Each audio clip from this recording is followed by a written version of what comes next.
As the year winds down, the party season is heating up with the holidays. People across the country will be holding holiday gatherings this year, and hosts have to be prepared for anything when they have their nearest and dearest over. You kind of got to keep in mind as a host or hostess is that things are going to happen. The key to a successful event is planning ahead for any scenario, according to the party goddess Marley Major.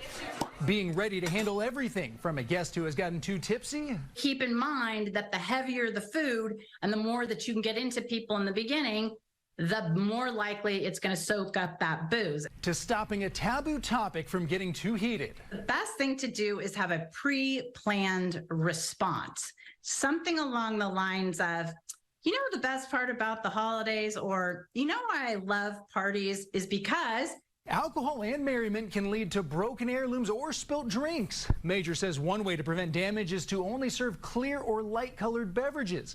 But if you're going to offer red wine, she shares this trick. have a giant bag of salt, and as soon as the red wine goes down on that white carpet or that white couch, you just douse it and let it sit and soak in and go back and enjoy the party. And then hopefully in the morning you can deal with it. And when the end of the night rolls around and you want to politely nudge your guest toward the door, Major suggests you could turn the lights up. That is the number one way for everybody to get the message. Another tried and true, of course, is to cut the music. 92% of American adults say they plan to celebrate the holidays this year, according to the National Retail Federation.